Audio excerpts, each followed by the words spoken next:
Hello बच्चों, welcome to cam doubts clinic. कैसे हैं आप सभी? आई होप आप अपनी स्टडी को कंटिन्यू कर रहे हो। हमने देखिए बच्चों लास्ट वीडियो के अंदर आइडल नॉन आइडल सॉल्यूशन से रिलेटेड कंसेप्ट और क्वेश्चन को बहुत अच्छे से कंप्लीट कर लिया था। अब हम पढ़ेंगे सॉल्यूशन के लास्ट टॉपिक कॉलिगेटिव प्रॉपर्टीज। इससे रिलेटेड हम यहाँ पे क्वेश्चंस करेंगे। क्वेश्चंस करने से पहले आइए हम इसके कंसेप्ट को अच्छे से समझते हैं कि what is the colligative properties. तो मैं आपको पहले समझाती हूँ अच्छे से कॉलिगेटिव प्रॉपर्टीज क्या होती हैं। कॉलिगेटिव प्रॉपर्टीज,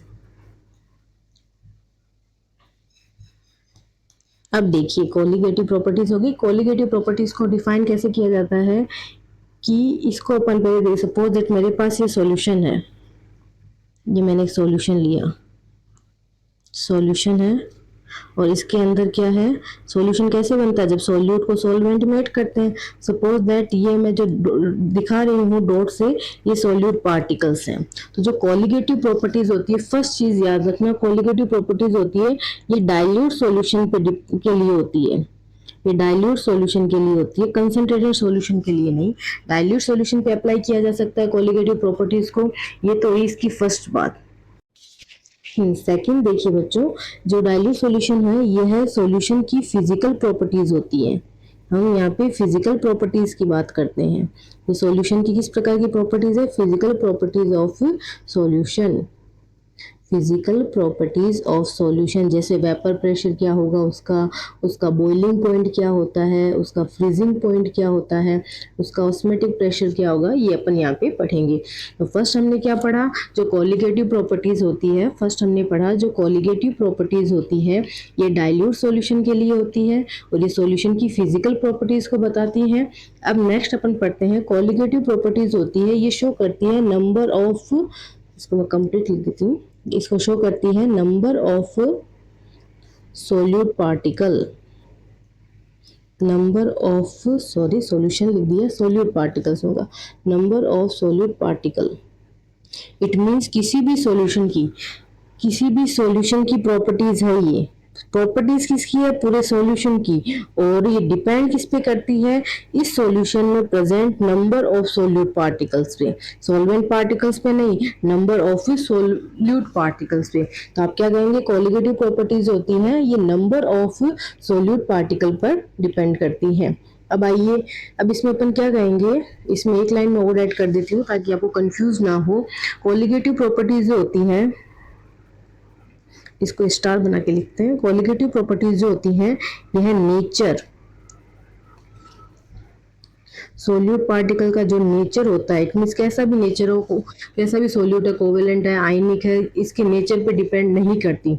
सोल्यूट पार्टिकल के नेचर पे, उसकी साइज पे। इट मीन्स नेचर का मीन्स क्या है, सोल्यूट पार्टिकल आयनिक भी हो सकता है, कोवेलेंट भी हो सकता है, मेटेलिक, आयनिक, कोवेलेंट, मॉलिक्यूलर, कैसे भी हो सकते हैं एक्सेट्रा, कैसा भी उसका नेचर हो सकता है।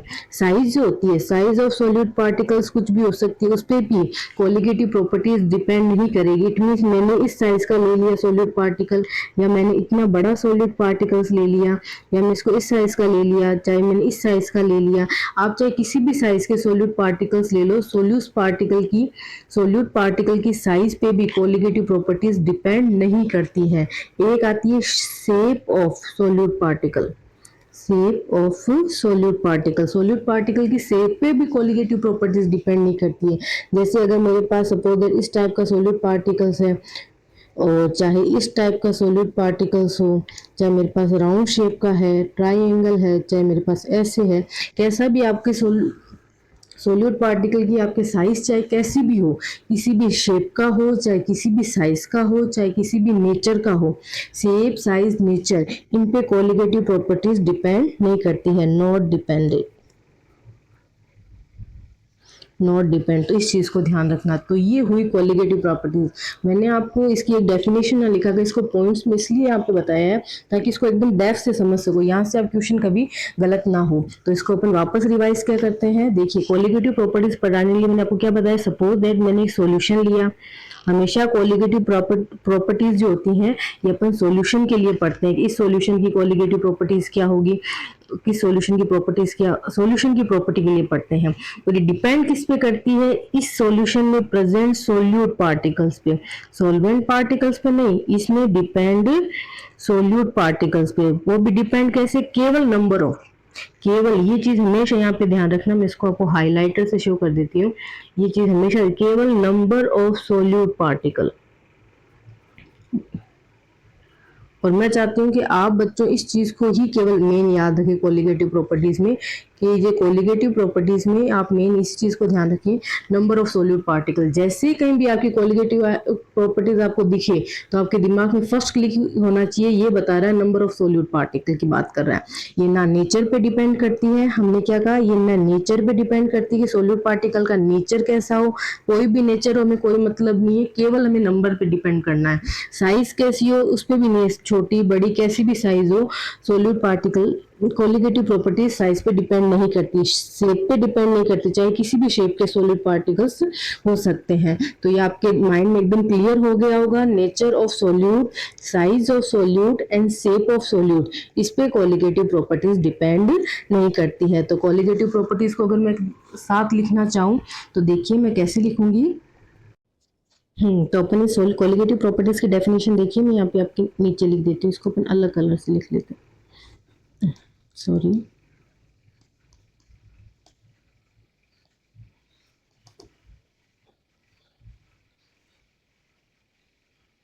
क्या हो गया, चलिए। The colligative properties, the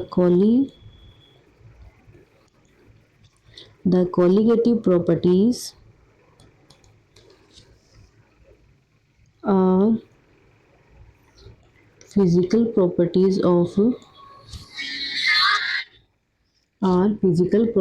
of solution which depends on only number of लिखो solute particle, number of solute particles. तो बच्चों ये आप चीज़ याद रख लेना, इससे बाहर आप कभी भी कंफ्यूज नहीं होंगे कोलिगेटिव प्रॉपर्टीज के बारे में। द कोलिगेटिव प्रॉपर्टीज ऑफ, इसको थोड़ा ऐसे करते हैं, the colligative properties of properties are physical properties of solution which depends on only number of solute particles। तो ये एक मैंने आपको पूरा क्राइटेरिया दे दिया, इससे बाहर आपको कोलिगेटिव प्रॉपर्टीज का कोई क्वेश्चन आ ही नहीं सकता। तो ये चीज़ आप अच्छे से याद रख लेना, आपको ये सारी चीज़ समझ में आ गई होगी। अब हम पढ़ते हैं सोलिगेटिव प्रॉपर्टीज कितने टाइप्स की होती है। ये देखिए, जो कोलिगेटिव प्रॉपर्टीज होती हैं ये 4 पढ़ेंगे अपन इस लेसन में। फर्स्ट पढ़ेंगे relative lowering in vapour pressure, relative lowering in vapour pressure, इसको शॉर्ट में अपन देखो ऐसे लिखते हैं RLVP। सेकंड आती है elevation in boiling point, elevation in boiling point, इसको अपन बच्चों डेल्टा TB से डिनोटेट करते हैं। फिर आता है, थर्ड आती है डिप्रेशन इन फ्रीजिंग पॉइंट, इसको ओपन करते हैं बच्चों डेल्टा TF से डिनोटेट। फिर आता है last osmotic pressure, osmotic pressure, okay, इसे पाई से डिनोटेट करते हैं। तो ये हम 4 यहाँ पे पढ़ेंगे, relative lowering in vapour pressure and elevation in boiling point and depression in freezing point and osmotic pressure. ये 4 को अपन यहाँ पे अच्छे से रीड करेंगे। चलिए हम चलते हैं हमारी फर्स्ट पे। फर्स्ट पढ़ते हैं हम relative lowering in vapour pressure, relative lowering in vapor pressure।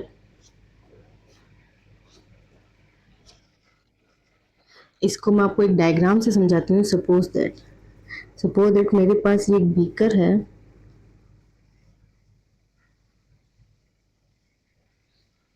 ये एक बीकर है, इसके अंदर मैंने एक लिक्विड फिल कर दिया। कोई भी मेरे पास लिक्विड है जो प्योर फॉर्म में है, ठीक है, इसको अपन ऐसे कह सकते हैं, प्योर सॉल्वेंट कह दीजिए, प्योर सॉल्वेंट। ये प्योर फॉर्म में अपन ने ले लिया। अब क्या होगा, केवल यहाँ पे प्योर फॉर्म में है तो यहाँ सरफेस पे केवल किसके पार्टिकल्स प्रेजेंट होंगे, सॉल्वेंट के पार्टिकल्स प्रेजेंट होंगे। इस टाइप से मैंने यहाँ पे सरफेस पे ये राउंड शेप में आपको सॉल्वेंट पार्टिकल्स सॉल्वेंट पार्टिकल्स दिखा दिए। अब जैसे ही अपन इस सॉल्यूशन के अंदर क्या करते हैं, इसमें नॉन वोलेटाइल सॉल्यूट ऐड करते हैं। Non volatile non volatile solute non volatile solute add करेंगे तो क्या होगा, जैसे ही आपने इसमें नॉन वोलेटाइल सोल्यूट ऐड किया तो ये क्या बन गया, सॉल्वेंट को सॉल्यूशन में मिलाओगे, सॉल्वेंट और सोल्यूट को मिलाओगे तो क्या बन जाएगा, सॉल्यूशन। ये आपका क्या बन गया, सॉल्यूशन। अब देखिए इस सॉल्यूशन में क्या है, यहाँ पे आपका सॉल्वेंट भी है और आपका यहाँ पे क्या है, नॉन वोलेटाइल सोल्यूट भी है। तो मैं इसका डायग्राम ऐसे बना सकती हूँ, देखिए जैसे मैंने सरफेस पे यहाँ पे थोड़े से सोल्यूट के पार्टिकल्स आ जाएंगे, क्या आ जाएंगे, थोड़े से यहाँ पे सोल्यूट आ गए, सोल्यूट के पार्टिकल्स आ गए, और ये मैंने ब्लू कलर से शो कर दिया सॉल्वेंट के पार्टिकल्स। क्या हुआ, जैसे अब आपको डायग्राम से एकदम अच्छे से समझ में आ रहा था, आप इसे ऐसे भी समझ लीजिए। यहाँ पे आप सपोज कीजिए मेरे पास क्या थे, ये मेरे पास पर यूनिट एरिया ले लिया मैंने सरफेस पे, per unit area of surface,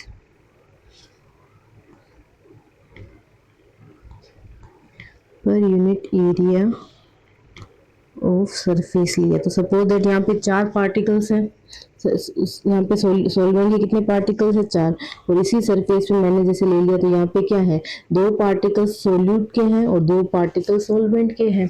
समझ में आ रहा है। तो अपन क्या होंगे, यहाँ पे वेपर प्रेशर सॉल्वेंट के अंदर क्या होगा, सॉल्वेंट में वेपर में सॉल्वेंट, जो सॉल्वेंट है आपके वोलेटाइल नेचर का है, और पर यूनिट एरिया के अंदर सॉल्वेंट पार्टिकल ज्यादा होने के कारण इसकी वेपर ज्यादा बनेगी। वेपर ज्यादा बनेगी तो सरफेस पे लगने वाला वेपर प्रेशर भी क्या होगा बच्चों, ज्यादा होगा।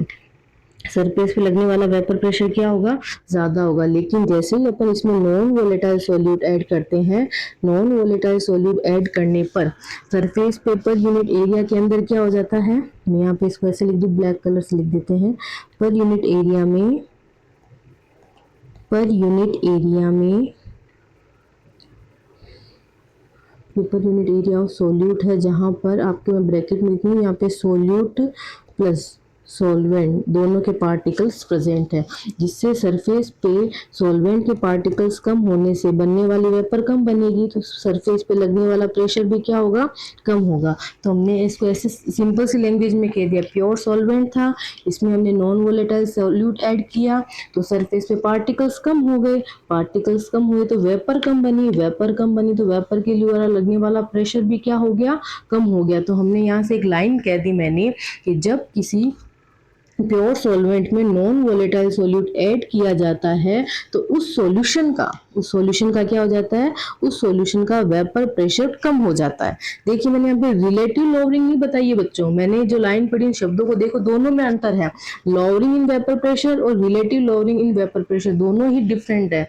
मैं पहली लाइन क्या बोल रही हूँ, प्योर सॉल्वेंट में नॉन वोलेटाइल सॉल्यूट ऐड करने पर उस सॉल्यूशन का वेपर प्रेशर कम हो जाता है। हुआ है यहाँ पे, यहाँ सरफेस पे केवल सोल्यूट के पार्टिकल्स हैं, सॉल्वेंट के पार्टिकल्स हैं, तो वेपर ज्यादा बनी, प्रेशर ज्यादा लगा। ऐसे ही नॉन वोलेटाइल सोल्यूट ऐड किया तो वेपर प्रेशर क्या हो गया, कम हो गया, क्योंकि पर यूनिट एरिया के अंदर नंबर ऑफ पार्टिकल्स भी आपके देखिए क्या हो गए, कम हो गए, इसलिए वेपर प्रेशर कम हो गया। तो अपन यहाँ पे पहली लाइन लिख दी, इसको मैं लिख देती हूँ ताकि आपको समझ में आ ही जाए। When add non-volatile solute non volatile solute in pure solvent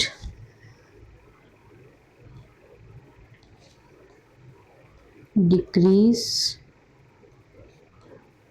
the vapor pressure of decrease vapor pressure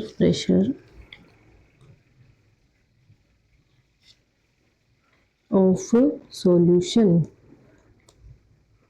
तो ये चीज आपको समझ में आ गई। तो ये चीज जो मैंने आपको बताई ये केवल बता रहा है क्या है, लोअरिंग इन वेपर प्रेशर। अब relative lowering in vapour pressure क्या होगी ये भी अब यहाँ पे देखेंगे। पहले आप ये देखिए राउल्स लॉ पढ़ के आए हो।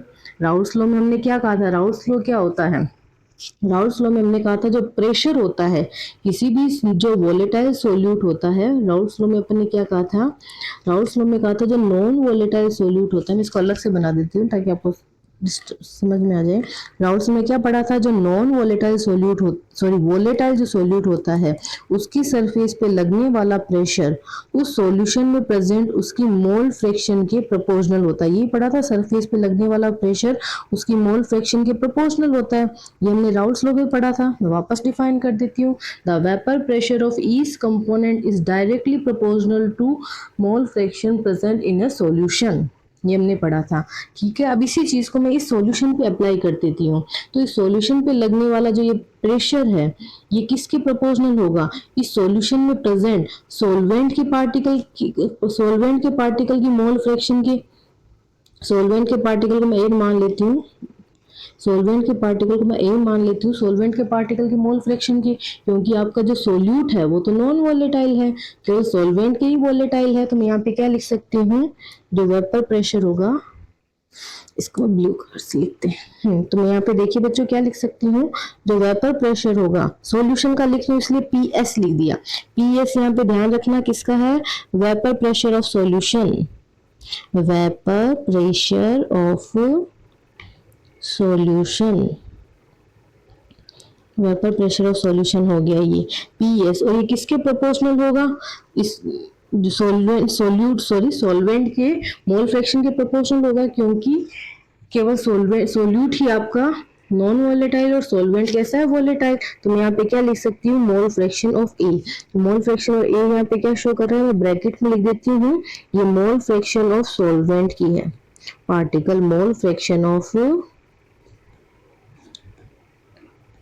सॉल्वेंट पार्टिकल, ये लिख सकते हैं। इसमें कोई कंफ्यूजन नहीं है आपको, बिल्कुल सिंप्लीफाई मैंने कुछ नहीं किया, मैंने केवल राउल्स लॉ को यहाँ पे अप्लाई करके ये चीज लिखी है कि P S is proportional to P S है, vapour pressure of solution proportional to X A, जो है mole fraction of solvent particles. क्योंकि यहाँ पे जो सोल्यूट हमने यहाँ पे लिया वो कैसा है, नॉन वोलेटाइल है बच्चों, इसलिए केवल किसकी मोल फ्रैक्शन के प्रोपोर्शनल होगा, वेपर प्रेशर सॉल्वेंट पार्टिकल्स के। तो यहाँ पे लिख दिया। अब जैसे ही अपन यहाँ पे प्रोपोर्शनल का साइन हटाएंगे तो इसको क्या लिख सकते हैं, P S is equal to P not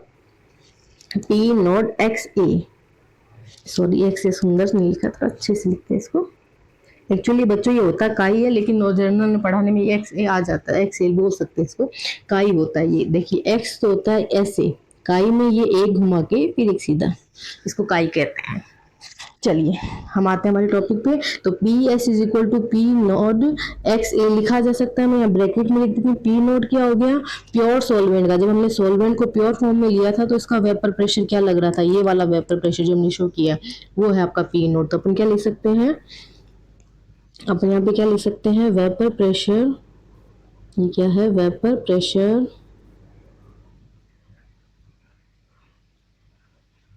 of pure solvent. कोई प्रॉब्लम नहीं है। चलिए ये हमने लिख लिया, पेज इंसर्ट करना पड़ेगा, पेज छोटा हो गया।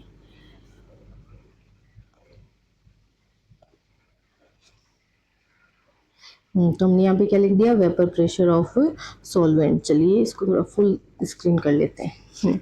ये आपको आ गया समझ में, इसमें मैंने कुछ नहीं किया। अब देखिए अपन ये जानते हैं जो मोल फ्रैक्शन का सम होता है इक्वल टू क्या होता है 1 होता है, तो इसमें दो ही है, ये तो सॉल्वेंट की मोल फ्रैक्शन हो गई x और xb क्या हो गई सोल्यूट की मोल फ्रैक्शन हो गई, ये हमेशा क्या होगी ऑलवेज 1। ये अपन जानते हैं मोल फ्रैक्शन से कि मोल फ्रैक्शन का जो योग ये सम होता है या योग होता है ये इक्वल टू 1 होता है। तो अपन यहाँ पे एक्स ए को क्या लिख सकते हैं बच्चों 1 माइनस एक्स बी लिखा जा सकता है।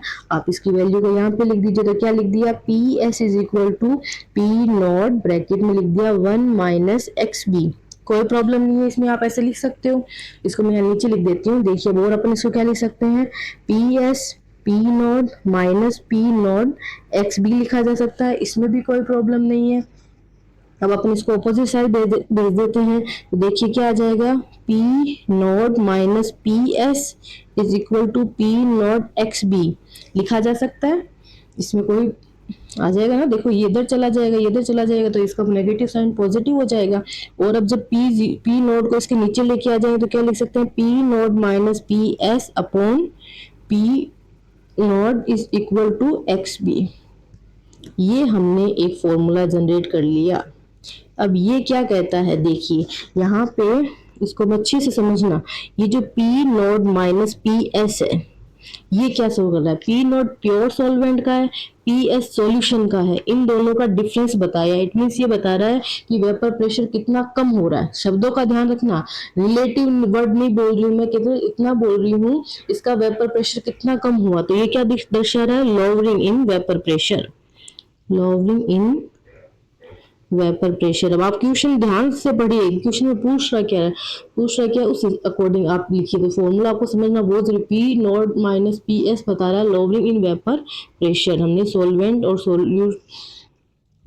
सॉल्यूशन इन दोनों का क्या कर लिया, जो हमने ये लिए हैं इन दोनों का माइनस कर लिया, तो लोअरिंग इन वेपर प्रेशर आ गया। और जैसे ही हमने P not minus P S जो वेपर प्रेशर डिक्रीज हुआ है इसको हमने पी नॉट के अपॉन में रख दिया, तो ये हमारा हो गया relative lowering in vapour pressure. अब ये क्या हो गया relative lowering in vapour pressure. अब ध्यान देखना पूछा क्या लोअरिंग इन वेपर प्रेशर या relative in vapour pressure, vapour pressure. I hope आपको ये चीज समझ में आ गई होगी, आप इसमें कंफ्यूज नहीं होंगे। ये ऊपर वाला जो है P not minus P S केवल लोअरिंग शो कर रहा है, जैसे ही पी नॉट नीचे आ गया ये रिलेटिव लोअरिंग बन गई। और ये किसके प्रोपोर्शनल आ गई यहाँ पे काई बी एक्स बी, और एक्स बी क्या है सोल्यूट की मोल फ्रैक्शन, सोल्यूट की मैं ऐसे लिखती हूँ मोल फ्रैक्शन ऑफ सोल्यूट। यहाँ पे ये क्या हो गई मोल fraction of solute, mole fraction of solute. तो हमने देखिए ये क्या कहा जो एक्स बी है, एक्स बी यहाँ पे मोल फ्रैक्शन ऑफ सोल्यूट शो कर रहा है, एक्स बी क्या है मोल फ्रैक्शन ऑफ सोल्यूट। तो आई होप ये आपको ये कंसेप्ट क्लियर हो गया। देखिए हमने यही पढ़ा था, जो कोलिगेटिव प्रॉपर्टीज पढ़ी थी, तो क्या पढ़ी थी कोलिगेटिव प्रॉपर्टीज वह प्रॉपर्टीज होती हैं जो सोल्यूट के नंबर ऑफ पार्टिकल्स पे डिपेंड करती है। और यहाँ पे हमने इस फॉर्मूला को ऐसे डिराइव कर लिया, राउल्ट्स लॉ से इस टाइप से डिवाइड कर लिया कि यहाँ पे जो relative lowering in vapour pressure ये कोलिगेटिव प्रॉपर्टीज है, relative lowering in vapour pressure ये क्या है कोलिगेटिव प्रॉपर्टीज है, relative lowering in vapour pressure ये कोलिगेटिव प्रॉपर्टीज है, डिपेंड किस पे कर रही है सोल्यूट के मोल फ्रैक्शन से। मोल का मीन क्या होता है mole is the number, number show करता है, तो ये सोल्यूट के नंबर्स पे डिपेंड करती है। ये हमने यहाँ से डिराइव कर लिया। अपन कह सकते हैं इसको अपन ऐसे भी डिफाइन कर सकते हैं दो फॉर्मूले। एक तो फर्स्ट लाइन जो भी हमने यहाँ पे पढ़ी थी क्या कहा था कि जब हम when non volatile solute add in a pure solvent decrease the vapour pressure of solution, decrease in the vapour pressure of solution. और फिर अपन क्या कह सकते हैं the relative lowering in vapour pressure is equal to, यहाँ पे देखना प्रोपोर्शनल का साइन ये equal to number of, equal to number या मोल फ्रैक्शन ऑफ सोल्यूट। यहाँ पे हमने ये शो करा relative lowering in vapour pressure is equal to mole fraction of solute. I hope ये समझ में आ गया। अब ये तो आपने पढ़ लिया कोलिगेटिव प्रॉपर्टीज क्या होती हैं, रिलेटिव लोअरिंग जो इसका एग्जांपल ये कैसे हुआ, जैसे नॉन वोलेटाइल सोल्यूट ऐड किया सरफेस पे क्या हुआ पर यूनिट एरिया के अंदर सोल्वेंट के मोलिक्यूल कम हो गए, कुछ सोल्यूट के मोलिक्यूल आ गए, जिससे वेपर कम बनी, वेपर कम बनी तो सरफेस पे लगने वाला वेपर प्रेशर भी क्या हो गया बच्चों कम हो गया, सरफेस पे लगने वाला वेपर प्रेशर कम हो गया। ये हमने बात की, लेकिन अपना इतना सब कुछ पढ़ क्यों रहे हैं, इसका एक एप्लीकेशन है कोलिगेटिव प्रॉपर्टीज का। इससे अपन क्या कर सकते हैं जो अपन नॉन वोलेटाइल सोल्यूट ऐड कर रहे हैं इसका अपन मोलर मास निकाल सकते हैं। अब कैसे निकालेंगे देखिए मोलर मास। अपन मोल फ्रैक्शन को क्या लिख सकते हैं, P not minus P S upon P not is equal to mole fraction of solute के लिए क्या लिख सकते हैं, mole of solute upon total mole of solution. ये दोनों के लिख दिए, ए हो गया सॉल्वेंट के लिए, बी हो गया सोल्यूट के लिए। अब अपन जानते हैं ये अपन किसके लिए यूज करते हैं, डाइल्यूट सॉल्यूशन पे ही यूज किया जाता है। तो for dilute solution mole fraction of A is very very greater than to n B, ये लिखा जा सकता है। अगर डाइल्यूट सॉल्यूशन है तो वहाँ पे सॉल्वेंट की जो मोल होगी वह सोल्यूट की मोल फ्रैक्शन से मोल से बहुत ज़्यादा होंगे। तो अपन यहाँ पे इस फॉर्मूले को कैसे लिखा जा सकता है, P not minus P S upon P not is equal to n B upon n A लिखा जा सकता है। और मोल अपन जानते हैं मोल क्या होता है, वेट अपॉन मोलर मास। तो अपन इस फॉर्मूले को ऐसे भी लिख सकते हैं, देखिए P not minus P S upon P naught, n B को अपन कैसे लिख सकते हैं, एन बी क्या है, सोल्यूट क्या mole, mole of solute, mole of solute is equal to अपन क्या लिख सकते हैं, weight of solute upon weight of molar mass of solute. ये इसको मैं स्मॉल में दे सकते हैं ऐसे, इससे रिप्रेजेंट ऐसे करते हैं, स्मॉल डब्ल्यू बी सोल्यूट के लिए और स्मॉल एम बी हो गया सोल्यूट का मोलर मास। ऐसे अपन सॉल्वेंट के लिए क्या लिख सकते हैं, mole of solvent is equal to, ये मोल ऑफ सॉल्वेंट क्या है, n B is equal to weight, इसको अपन कैपिटल में शो कर देते हैं ना, थोड़ा अच्छा शो हो जाएगा ऐसे, W A upon M A molar mass of solute यहाँ पे लिख दीजिए, बस वैल्यू पुट कर दीजिए, आ गया W B upon M B multiply W A, ऊपर आ जाएगा एम ए। देखिए अगर आपको, अब आपको क्या करना है, अगर मोलर मास सोल्यूट का, ये एम बी क्या है, मोलर मास है सोल्यूट का, एम बी यहाँ पे क्या है, मोलर मास, ये आपको निकालना है। तो इस वैल्यू को, रिलेटिव लोअरिंग को ऑपोजिट लेके आ जाइए, इसको इधर लेके आ जाइए और आप इस फॉर्मूले से क्या कर सकते हैं, मोलर मास, इसको अपन ऐसे भी लिख सकते हैं, M B is equal to W B multiply M A upon P not minus P S upon P naught multiply W A. तो आप ऐसे मोलर मास इसका निकाल सकते हैं। ये फॉर्मूला किस लिए है, molar mass of solute, molar mass of solute निकाल सकते हैं, ये इसका एप्लीकेशन हो गया। आई होप आपको ये समझ में आ गया होगा बच्चों। सभी को कोई भी प्रॉब्लम हो तो आप ज़रूर मुझे कमेंट्स कीजिए, मैसेज कर सकते हैं, ताकि हम आपकी प्रॉब्लम को सॉल्व कर सकें। तो बच्चों आज हमारा टॉपिक अपन यहीं पे ख़त्म करते हैं। आज हमने पढ़ा कॉलिगेटिव प्रॉपर्टीज़ क्या होती हैं और relative lowering and vapour pressure के लिए हमने फॉर्मूला कैसे निकाला, फॉर्मूला कैसे ज्ञात करते हैं ये निकाला, और इसका मोलर मास ऑफ सोल्यूट ज्ञात करने का भी फॉर्मूला हमने यहाँ पे डिराइव कर लिया। तो थैंक यू, मिलते हैं नेक्स्ट वीडियो में। आगे हम पढ़ेंगे रिलेटिव लोअरिंग से रिलेटेड सभी क्वेश्चंस को अच्छे से करेंगे, ताकि आपका ये कंसेप्ट इतना अच्छा हो जाए कि आप चाहे कोई भी एग्जाम हो केमिस्ट्री का, आप इस क्वेश्चन को कैसे भी चुटकियों में कम टाइम में स्मार्टली कर सकें। आपको मैं इतने अच्छे से क्वेश्चंस करवाऊंगी। अगर आपने आज बढ़ाया जो वीडियो था, ये वीडियो बहुत अच्छे से देख लिया, इस कंसेप्ट को बहुत अच्छे से समझ लिया, तो आप क्वेश्चंस को इजीली कर सकते हैं बच्चों। सो आप लाइक कीजिए, सब्सक्राइब कीजिए हमारे चैनल को, कैम डाउट्स क्लिनिक। और अगर आपको इसकी पीडीएफ चाहिए तो आप हमारे टेलीग्राम चैनल को भी ज्वाइन कर लीजिए, आपको इनकी सारी पीडीएफ मिल जाएगी। Thank you.